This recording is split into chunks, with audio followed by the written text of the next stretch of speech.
안녕하세요. 한국투자증권입니다.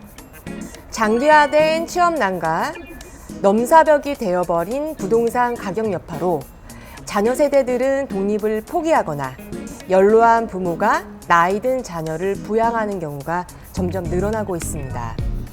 그래서 연금에 대한 관심은 나날이 증가되고 있는데요. 연금 많이 받고 싶고 오래 받고 싶은 건 모두가 바라는 바입니다. 그러기 위해서는 연금에 대한 기초 지식이 튼튼히 쌓여 계셔야 운용도 잘하실 수 있겠죠. 오늘은 연금에 대한 두 전문가분을 모시고 연금 기초 지식에 대해서 알아보도록 하겠습니다. 안녕하세요. 안녕하세요. 네, 자기소개 부탁드리겠습니다. 안녕하세요. 한국투자증권에서 퇴직연금 컨설팅 업무를 담당하고 있는 장국환입니다. 반갑습니다. 안녕하세요. 저도 한국투자증권 퇴직연금 본부에서 퇴직연금 상담 그리고 컨설팅을 담당하고 있는 이종률 대리입니다. 반갑습니다. 코로나19 팬데믹 현상을 겪으면서 경기 침체를 방어하고자 시중에 막대한 자금을 풀면서 주식, 부동산, 가상화폐까지 모든 투자 상품 가격이 상승했습니다.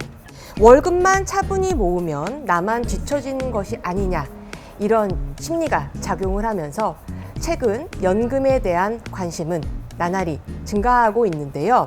어떤 상품에 투자하고 어떻게 운용하고 이런 내용은 참 많은 것 같은데 정작 연금이란 무엇인지 이 연금에 대한 기초 지식이 부족한 것 같습니다.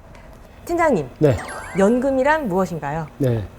국민연금은 다들 아시잖아요. 이제 연금이라는 것은 직장인이나 자영업자 분들이 소득이 있을 때 미리 저축하고 은퇴 후 소득이 없을 때를 대비해서 준비하는 것이 이제 연금인데, 월급처럼 정기적으로 받기 때문에 제2의 월급이라고도 합니다.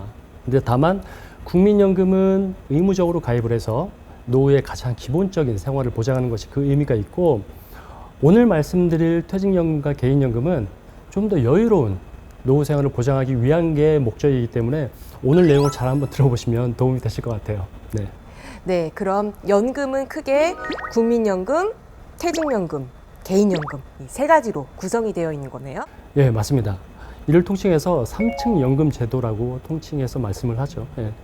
퇴직연금의 경우 제가 사회 초년생이었을 때 사실 제 퇴직금이 DB인지 DC인지 이 DB, DC라는 단어조차 생소했거든요. 네, 맞습니다. 우리나라의 대부분의 회사가 퇴직연금 제도에 가입이 되어 있습니다.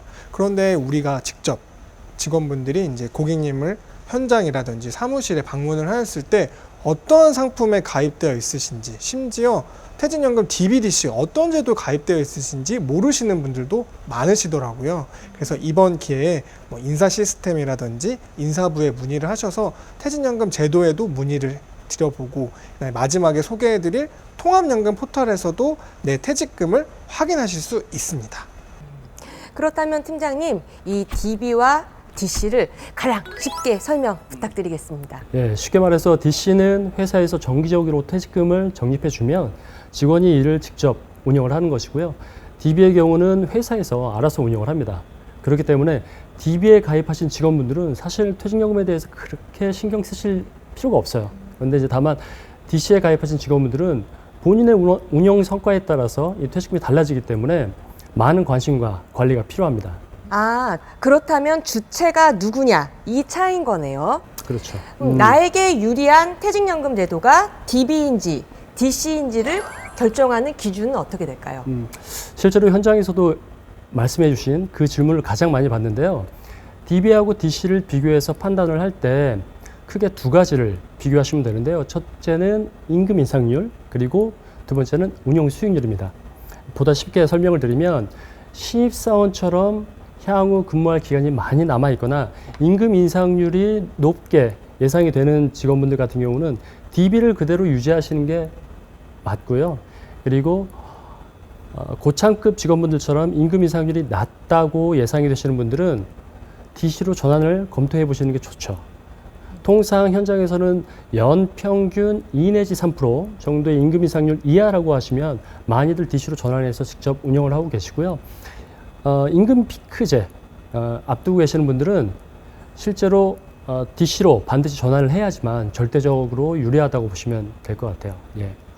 그렇다면 임금 상승률이 운용 수익률보다 더 높으면 DB, 반대로 임금 상승률보다 운용 수익률이 더 높으면 DC, 그리고 임금 피크에 전환을 앞두고 있으면 DC를 꼭 기억하라는 말씀이시죠? 맞습니다. 예. 네, 이 대리님이 깔끔하게 정리를 해주셨네요. DC형이야말로 수익률이 정말 중요한 건데 사실 이 DC형 수익률이 좋지 않다는 얘기가 들리거든요. 네, 실제로 이제 통계를 보면 2019년 기준 퇴직연금 국내 가입자들의 평균 수익률은 연 2%에 불과하였습니다. 근데 같은 기간 국민연금의 수익률을 보면 연 11%에 달했는데요. 이렇게 수익률이 차이가 나고 퇴직연금의 수익률이 저조한 이유는 국내 퇴직연금 가입자의 80% 이상이 연 1%의 원리금 보장 상품에 가입이 되어 있었기 때문입니다. 거의 방치 상태에 가까운 거죠. 그럼 퇴직연금 제도를 먼저 도입한 미국, 호주, 캐나다의 경우도 이 DC형이 원리금 보장 상품이 대부분인가요? 예, 전혀 그렇지 않고요. 우리나라보다 이제 일찍 퇴직연금을 도입한 연금 선진국들은 우리나라는 정반대로 이 원리금 보장 상품의 비중은 10% 이하로 굉장히 낮습니다. 그 운용 상품 내역을 한번 뜯어보면 주식의 편입 비중이 3에서 50%, 채권이 3에서 40%, 나머지는 부동산과 같은 대체 투자 상품에 주로 운용을 하는데요. 예, 우리나라는 예금의 비중이 많잖아요. 근데 예금의 비중이 굉장히 낮은 편이죠. 그런데 좀 놀라운 것은 이들 국가의 가입자분들 이 평균 수익률을 보면 연평균 8% 정도의 수익률을 보여주고 있어요. 예, 굉장히 높다고 할 수 있죠. 내 원금이 보장되는 것도 중요하지만 이렇게 장기적인 투자 관점에서 본다면 주식과 채권의 비중을 적절히 배분을 해서 투자하는 것이 중요하겠네요. 네, 그럼 팀장님 수익률이 중요하다는 거는 알겠는데 과연 수익률이 차이가 났을 때 내 퇴직금이 얼마나 차이가 나게 되는 걸까요? 쉽게 숫자로 예를 좀 들어볼게요. 매년 300만 원씩 30년간 저축을 해서 운용을 했다라고 가정을 해보면 2%로 운영했을 때는 1억 2천만 원 정도, 그리고 5%로 운영했을 때는 한 2억 원 정도예요. 운용 수익률이 3%밖에 차이 안 나는데 이 규모는 8천만 원 정도 차이가 나니까 굉장히 크죠. 와, 8천만 원이요? 와, 정말 어마어마한 차이네요. 네, 그렇죠. 녹화 끝나는 대로 저는 제 DC형 계좌를 좀 열어보러 가겠습니다. 그렇다면 팀장님, 네. 이 DC형의 경우는 저희 한국투자증권 퇴직연금본부처럼 이 개개인마다 이 퇴직연금 사업자가 다 다르실 거 아니에요. 그렇죠. 그래서 만약에 사업자를 바꾸고 싶다라고 한다면 어떤 기준에 의해서 좀 판단하면 될까요? 통상 사업자를 선택할 때는 한 3가지 정도의 기준으로 참고를 좀 하시면 좋을 것 같은데요. 그 첫 번째는 무엇보다 수익률이죠. 연금 사업자가 수익률을 그동안 잘 내왔는지 비교를 하시는 게 가장 중요한 기준인데요. 이 수익률을 비교할 때는 이 금융감독원 통합연금 사이트라는 곳이 있습니다.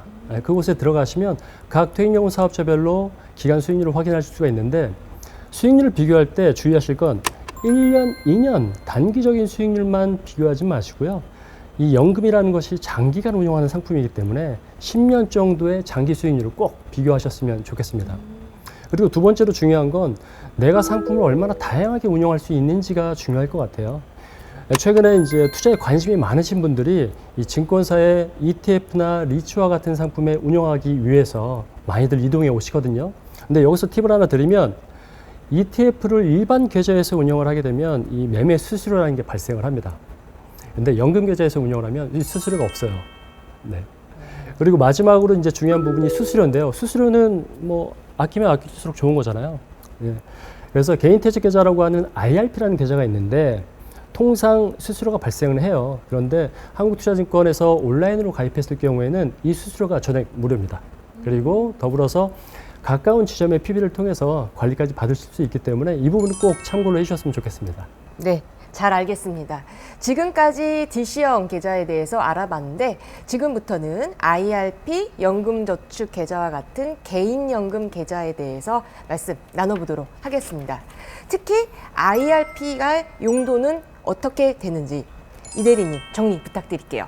네, IRP는 우리가 앞서 말한 퇴직연금 가입자가 퇴직을 하시거나 이직을 하실 때 퇴직소득을 받을 수 있는 계좌를 말합니다. 더불어 소득이 있는 누구나 계좌를 개설해서 가입자가 추가 부담을 하여서 세액공제 혜택을 받는 계좌를 말합니다. IRP 계좌는 퇴직 전에는 세액공제 용도로 활용을 하다가 퇴직 후에는 퇴직소득세 절감 효과로 활용. 이 두 가지 기능이 맞나요? 네, 맞습니다. 퇴직할 때만 필요한 것이 아니라 누구나 필요한 계좌가 바로 IRP 개인용 퇴직연금 계좌입니다. 네. 그리고 최근 코로나19 이후에 이 투자에 대한 관점이 이제 바뀌면서 특히나 MZ 세대들이 이 연금 계좌에도 관심이 많이 증가하고 있는데요. 소액이라도 하루빨리 이 IRP 계좌에 자기 부담금을 불입을 했다면 전혀 불입을 하지 않고 퇴직금만 가지고 연금을 받아서 생활하시는 분들과 어느 정도 차이가 나게 되는 걸까요? 정말 꼭 필요한 질문 해주셨습니다. 말씀 주신 이제 MZ 2030 세대의 경우에 소득이 높지 않고 또 장기적으로 연금 계좌에 돈이 묶인다는 이유로 내가 자기 부담금을 넣었을 때 얼마나 큰 차이가 있을까, 별다른 혜택은 없는 것 아닐까 이런 생각을 많이 하는데요. 실제로 예를 들어 설명을 해보겠습니다. 매월 25만 원씩 연 300만 원을 납입하였을 때 퇴직금은 1억 원을 가정을 했을 때 만 30세부터 납입을 했을 때 내 퇴직금은 2억 5천만 원이 됩니다. 반면에 납입을 5년 늦춰서 만 35세부터 납입을 하였을 경우에는 퇴직금은 2억 원밖에 되지 않습니다. 그렇기 때문에 하루라도 빨리 소액으로라도 IRP에 납입을 하시는 것이 중요하다고 할 수 있습니다.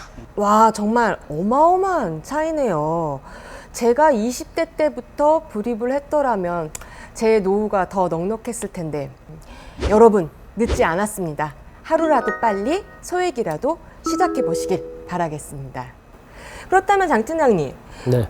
만약에 50대이신 분들이라면 지금 퇴직이 얼마 남지 않았으니 그렇죠. 지금부터 자기 부담금을 넣는 게 크게 도움이 될까? 이런 생각 많이 하실 것 같아요. 어떻습니까? 예, 실제로도 그렇게 생각하시는 분들이 굉장히 많은데요. 역시 늦지 않았다라고 말씀드리고 싶어요. 이제 50세 직장인분이 10년 동안 약 700만 원씩 매년 불입을 한다라고 가정을 하면 퇴직금 1억 원을 가지고 노후를 준비하는 것보다 약 8,500만 원 정도 추가로 노후 자금을 준비할 수가 있기 때문에 늦지 않았으니까 지금이라도 시작하시는 게 좋죠. 결론, 연령대 상관없이 하루라도 빨리 개인연금 계좌를 시작하자. 네, 지금까지 퇴직연금, 개인연금에 대한 기초 지식을 튼튼하게 하는 시간이었습니다. 마지막으로 연금 관련 꿀팁 한 가지씩 주고 가시죠. 예, 가능하다면 하루라도 빨리 이 연금 상품을 가입을 해서 노후 준비를 하시는 게 유리하다고 보여지고요. 추가로 하나 더 말씀을 드리면 그동안은 예금으로 많이들 운영하셨잖아요. 보수적으로 운영하기보다는 앞서 말씀드린 펀드나 ETF 그리고 리츠와 같은 다양한 상품들을 좀 활용하셔서 수익률을 높이는 방향으로 관리를 하셨으면 좋겠습니다. 네, 저는 오늘 많이 언급되었던 금융감독원의 통합연금 포털을 기억하셨으면 좋을 것 같습니다. 통합연금 포털은 이름 그대로 연금 정보를 다 모아놓은 인터넷 사이트인데요. 공동인증서라든지 핸드폰 인증을 통해 간편하게 국민연금, 퇴직연금 그리고 개인연금과 같은 3층 연금의 적립금 정보를 한눈에 확인하실 수 있습니다. 그리고 모바일에서도 별도 어플 설치 없이 확인하실 수 있으십니다. 네, 오늘 나와주신 두 분 다시 한번 감사드립니다. 감사합니다.